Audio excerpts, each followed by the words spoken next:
sharing ini ada beberapa informasi yang ingin kami sampaikan kepada teman-teman sehubungan dengan ada hal penting yang mau kita di Provinsi Nusa Tenggara Timur.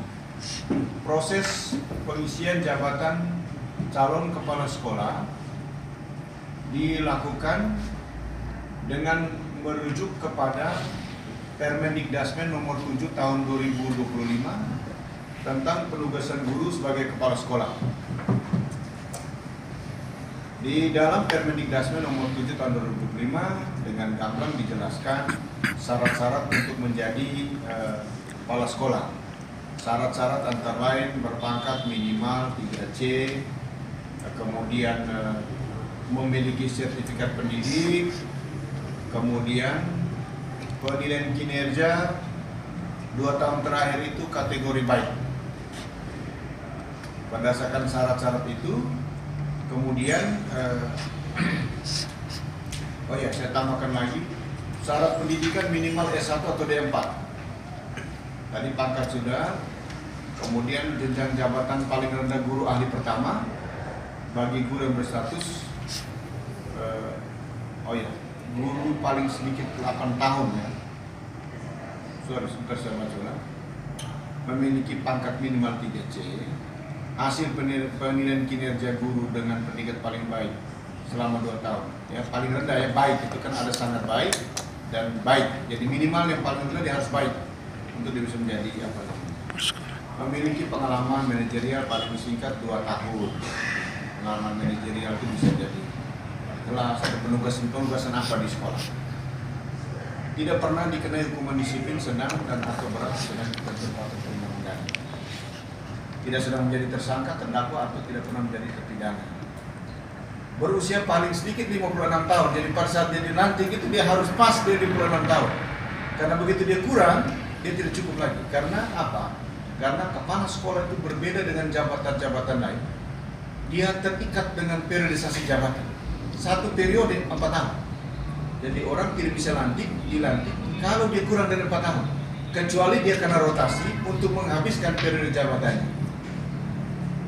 Nah, oleh karena itu ini juga melekat pada kepala sekolah yang sudah lebih dari 2 periode. Jadi ada begitu banyak aspirasi karena misalnya kepemimpinannya baik dan lain sebagainya, itu minta kalau bisa ditambahkan masa jabatannya, kita tidak bisa penuhi itu karena terikat oleh periodisasi masa jabatan. Nah, dia bisa masuk ke periode ketiga, banyak-banyaknya ditambahkan 1 periode. Itu bisa masuk periode ketiga kalau tidak ada guru yang memenuhi syarat sebagai calon kepala sekolah. Yang pertama. Yang kedua, dia mempunyai penilaian kinerja sangat baik. Itu boleh bisa ditambah. Tetapi syarat itu kemudian menjadi pertimbangan pejabat pembina kepegawaian dalam hal ini untuk mempertimbangkan apakah diperpanjang atau tidak. Nah, dari ini kemudian kami melaksanakan proses seleksi kepala sekolah. Kita melaksanakan kita mengundang kepala sekolah, calon-calon atau guru-guru potensial untuk mengikuti seleksi administrasi. Itu kita sudah lakukan dari bulan November sampai dengan Desember. Yang kita undang sejumlah 1.100 guru potensial. Kemudian yang lulus seleksi administrasi 511 guru. Dari 511 guru diundang untuk ikut seleksi substansi. Yang ikut seleksi substansi 479. Dari 479 ini yang lulus seleksi substansi 304 orang. Nah, yang bisa menjadi kepala sekolah dengan Permendikdasmen nomor 7 2025 dengan jalur reguler ini, itu yang bisa kita akomodir dari 304 ini. Jadi tidak ada yang tiba-tiba misalnya tidak melalui proses ini kemudian dia jadi kepala sekolah. Sehingga misalnya kalau ada informasi bahwa orang ini tidak ikut seleksi, bisa juga disampaikan untuk kami konfirmasi. Kalau benar dia tidak ikut seleksi, maka kita pending yang bersangkutan. Kita ikut benar rule yang diatur oleh Permendikdasmen nomor 7 tahun 2025. tentang penugasan guru sebagai kepala sekolah. Nah, kemudian teman-teman, dari 346 yang ikut seleksi ini, itu PLT ada 144. Memang kita mengarah kepada PLT yang sudah lama itu. Ada yang 2 tahun, 3 tahun, 4 tahun menjadi PLT. Dan kalau kita jadi gelar di minggu depan ini, maka ini adalah pelantikan kepala sekolah pertama sejak 2023 yang lalu. Kita lantik lagi, dan ini menjadi pelantikan kepala sekolah pertama di masa kepemimpinan Pak Melki dan Pak Joni. Dan di pelantikan pertama ini kita kemas semua sesuai dengan tuntunan regulasi, yaitu Permendikbud nomor 3 tahun 2020. 144 PLT itu terisi 130. Yang sisanya 6, kenapa? Karena pangkatnya kurang.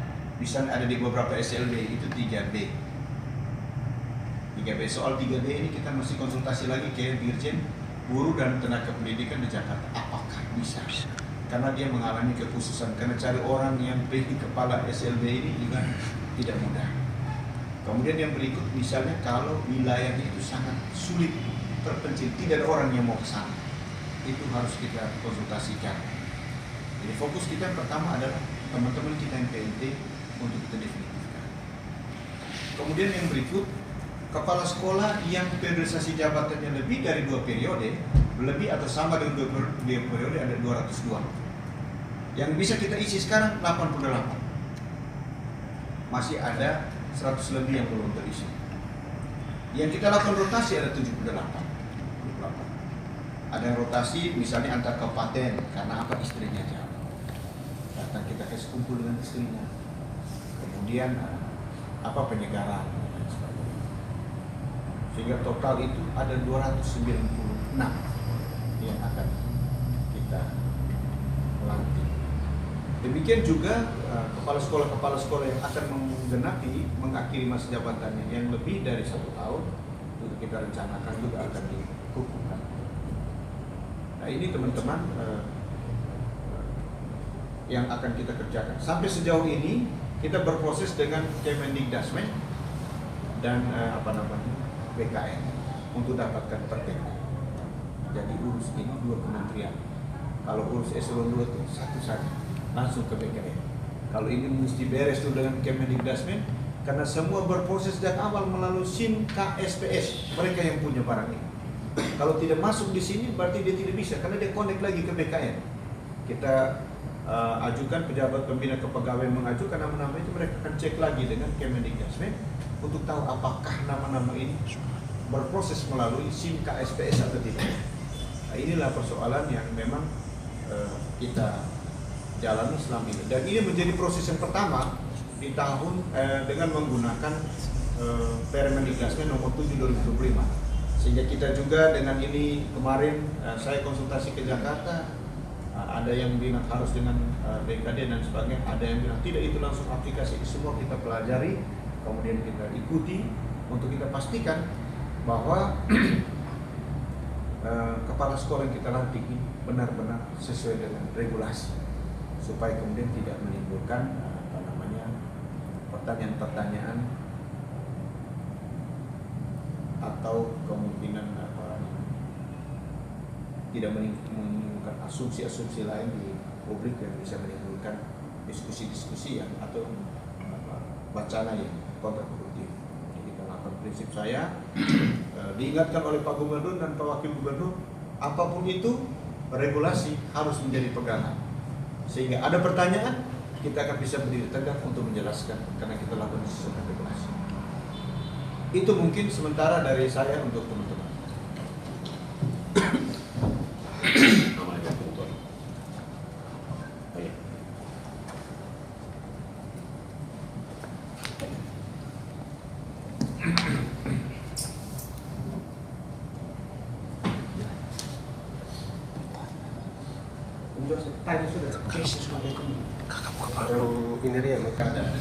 Bapak, proses pelantikan ini juga dalam rangka mengawal TKA tahun ini, mungkin dijelaskan dalam mengawal TKA tahun ini. Iya, saya kira begini. Kita melantik kepala sekolah yang pertama. Satu, supaya teman-teman yang menyandang status PLT itu memiliki kejelasan. Karena selama ini mereka belum definitif, itu bisa jadi mereka melakukan segala sesuatu itu ya mau langkah juga ragu-ragu. Dengan mereka menjadi definitif, mereka kewenangan penuh di satuan pendidikan itu ada di tangan. Lalu kemudian teman-teman, saya kemudian ketika membaca dan mengikuti proses ini, saya kemudian menyimpulkan bahwa mekanisme penugasan guru sebagai kepala sekolah yang diatur berbeda. Karena kepala sekolah adalah pemimpin di satuan pendidikan. Tempat di mana anak-anak itu diasah, asuh, dididik, dilatih untuk menjadi generasi bangsa ke depan. Sehingga mekanismenya itu agak berbeda. Ini untuk supaya juga kita ingin pastikan sesuai apa yang disampaikan oleh Pak Emmanuel tadi, bahwa dengan mereka didefinitifkan, mereka akan lebih percaya diri, sehingga tugas-tugas yang menjadi tanggung jawab mereka bisa mereka emban dengan dengan lebih maksimal, semua daya dan kemampuan bisa didorong untuk membangun kualitas pendidikan Nusantara Timur. Di samping itu juga dengan pelantikan kepala sekolah ini kita ingin memastikan pikiran-pikiran besar Bapak Gubernur dan Bapak Wakil Gubernur terkait dengan kualitas pendidikan di NTT bisa mulai kita kerjakan. Yang pertama, satuan pendidikan harus bisa memastikan berlangsung proses penguatan karakter di sekolah ini. Jadi kita ingin supaya anak-anak kita itu dididik untuk tumbuh sebagai generasi bangsa dengan karakter yang baik. Karena karakter itu adalah keterampilan universal yang dibutuhkan kapanpun, dimanapun, dan oleh komunitas manusia manapun. Yang pertama dibutuhkan soal karakter. Kemudian yang kedua adalah kemampuan akademik. Namanya anak-anak di satuan pendidikan sekolah pasti akan diuji, dilihat kemampuan akademik. Nah, ini juga berkaitan dengan literasi dan numerasi kita. Kita ingin supaya literasi dan numerasi kita terus berkembang baik. Di tahun lalu, 2 tahun lalu kita sudah dorong yang namanya Gerakan Nusa Tenggara Timur membaca dan menulis Getabelis itu. Kita ingin supaya minat baca itu ditumbuhkan kembali di satuan pendidikan kita. Karena dengan membaca, banyak membaca, saya kira anak-anak kita bisa mengintip masa depannya lebih baik. Dan barang siapa yang sering memeluk buku, dia seperti sedang merengkuh masa depan. Karena di buku itulah jendela masa depan. Kemudian yang berikut terkait juga dengan TKA kita. Kita sekarang memang urusan SD, SMP, pendidikan dasar juga sedang konsolidasi dengan kabupaten kota untuk mempersiapkan TKA secara lebih baik di bulan April nanti. Dan untuk pendidikan menengah di bulan September atau Oktober nanti kita akan gelar, dan kita dengan tenaga kepala sekolah yang sudah kita definitifkan, kita berharap kita bisa melakukan persiapan itu dengan baik. Tapi di depan mata ini adalah setelah pelantikan ini juga, kemudian teman-temannya harus segera kembali untuk mempersiapkan pendampingan siswa-siswi kelas 12 di SMA SMK untuk siap mengikuti UTBK, ujian tulis berbasis komputer, memasuki perguruan tinggi negeri, ataupun mengikuti seleksi masuk sekolah kedinasan, ataupun seleksi masuk TNI Polri. Tadi kan baru selesai rapat, membagi tugas untuk mengkoordinasi per kabupaten untuk mendapatkan data-data, lalu kemudian membuat akun bagi anak-anak kita untuk supaya mereka bisa mengikuti tryout, walaupun mereka libur, mereka bisa tetap melakukan latihan, mengerjakan soal-soal. Karena bagi anak sekolah itu sekolahnya libur, libur sekolah, pintu pagar ditutup, tapi belajar tetap dilakukan, tetap berlangsung belajar, baik di rumah dengan cara yang santai sambil berlibur, mereka bisa tetap belajar. Di ruang-ruang mereka berlibur, mereka bisa ikuti tryout. Kita ada 9.000 soal yang sudah kita siapkan, dan itu kemudian kita akan atur untuk semua sekolah, siswa-siswi yang kita buatkan akunnya bisa mengikuti itu. Caranya adalah kita menarik data dari Dapodik, siswa-siswi, untuk kemudian kita buatkan akun supaya mereka bisa mudah akses dengan server yang kita siapkan. Mereka bisa ikut latihan soal. Karena bagi saya Kayak ibarat orang pergi berburu itu, yang dia siapkan adalah dia asat parangnya, asat tombaknya, siapkan bekalnya. Nah, anak-anak kita seperti mereka akan ikut ujian tulis berbasis komputer ini, mereka harus disiapkan. Caranya gampang, yaitu latihan soal.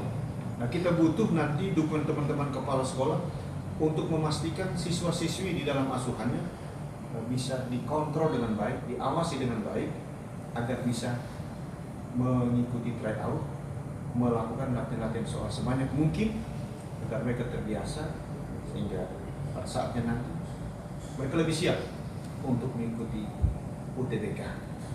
Sementara seperti itu. Terkait dengan kepala sekolah tadi, pelantikannya dijadwalkan kapan? Kita rencanakan itu masuk libur. Kalau Pertek segera lebih cepat turun, kita bisa laksanakan tanggal 25. Kalau bisa kita bergeser 26. 25-26 itu tanggal yang sudah kita, ya bulan ini. Bulan ini 25-26 masuk libur, kita bisa lapor bulan ini. Semua terpusat kita lantik di Aula El Tarim. Bagaimana Dori akan mengakhiri masa jabatan 2-3 bulan ke depan? Yang akan mengakhiri masa jabatan, catatan kami itu yang mengakhiri masa jabatan 1-2 bulan biasanya kita biarkan dia selesaikan. Dia selesaikan apa masa jabatannya. Setelah itu karena kita akan lakukan seleksi kepala sekolah di bulan Juni ke atas dengan apa baik merupakan bersumber dari anggaran kita maupun kita bisa nurut kepada alokasi yang dari Balai Guru dan Tenaga Pendidikan Kementerian untuk kita lakukan seleksi lagi untuk kita segera isi kalau misalnya mereka masuk selesai atau tugas. Baik, saya. Ya, silakan. Pertanyaannya menyangkut peningkatan kualitas layanan pendidikan dengan pelantikan sejumlah kepala sekolah di tahun ini. Pasti dinas punya strategi-strategi khusus untuk peningkatan layanan pendidikan. Pertanyaannya, bagaimana mekanisme evaluasi mutu layanan pendidikan? Program apa saja yang akan dijalankan untuk meningkatkan akses pemerataan pendidikan di seluruh wilayah provinsi? Bagaimana pemanfaatan teknologi digital untuk meningkatkan kualitas layanan pendidikan, dan bagaimana dinas memastikan standar pelayanan minimal atau SPM pendidikan terpenuhi? Baik, terima kasih. Yang pertama terkait dengan digitalisasi. Digitalisasi, kita berterima kasih kepada pemerintah pusat melalui Presiden Prabowo yang juga sudah membantu peralatan smartboard yang dibagi ke sekolah-sekolah. Itu juga untuk membantu, dan saya lihat itu kemudian sangat bermanfaat membantu guru ketika KBM di kelas, sehingga tidak perlu hapus tulis untuk hapus itu jadi mudah. Kemudian yang berikut terkait dengan sarana prasarana kita memang di tahun 2026 ini alokasi anggaran kita dari yang bersumber dari specific grant itu berkurang drastis dari 183 miliar ke 18 miliar. Sehingga intervensi kegiatan fisik itu tidak bisa kita lakukan, dan sisa 18 miliar itu sudah diarahkan untuk kegiatan non fisik. Tetapi dari tahun-tahun sebelumnya kita sudah berupaya dengan jumlah sekolah yang cukup banyak 1036 ini, kita berupaya melakukan intervensi agar mendekatkan level kondisi sarana prasarana kita menjadi lebih baik. Lalu kemudian yang berikut terkait kinerja kepala sekolah. Bapak Gubernur sudah mengingatkan setelah dilantik, pada saat dilantik itu juga semua harus menandatangani fakta integritas dan perjanjian kinerja. Dan dengan perjanjian kinerja itu, fakta integritas menjadi pegangan kita untuk melakukan evaluasi kinerja mereka, tingkat kemampuan literasi siswa, numerasi siswa. Dengan menggunakan 8 standar pendidikan, kita akan evaluasi mereka per semester. Dan apabila penilaian kinerja mereka tidak sampai baik, di bawah baik, bisa lebih dari baik, maka tentu akan menjadi catatan untuk dievaluasi. Lalu kemudian yang berikut, untuk memudahkan pengendalian di bawah, kita sudah punya struktur di bawah, yaitu cabang dinas. Kita punya 7 cabang dinas di 7 titik. Yang pertama cabang dinas wilayah 1 itu membawahi Kabupaten Kupang dan TTS, berkedudukan di Kabupaten Kupang. Cabang dinas yang kedua membawahi Kabupaten TTU Belu Malaka, berkedudukan di Belu. Cabang dinas yang ketiga itu menangani Kabupaten Alor.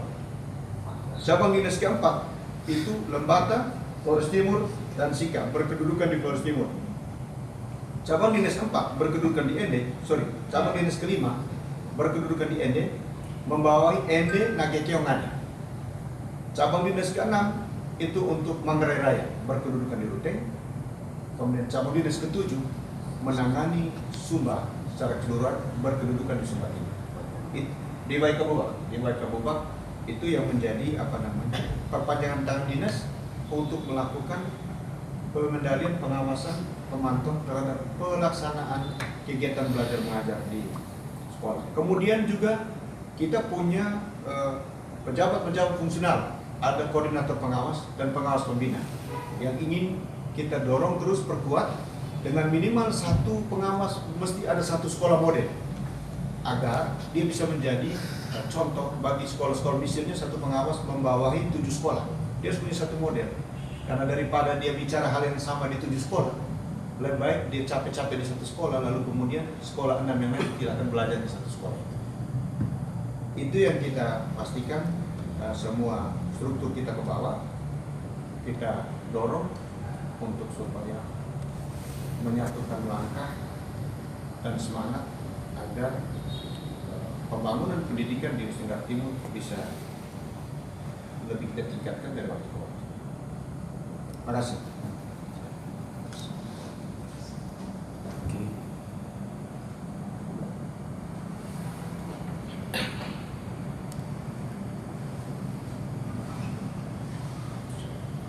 Baik. Kekurangan posisi kepala sekolah yang sekian banyak itu strategi apa yang diambil? Yang kurang itu berarti yang masih ada itu dia melanjutkan. Siap. Sampai dengan kita isi nanti. Oh, Dia tidak boleh kosong. siap.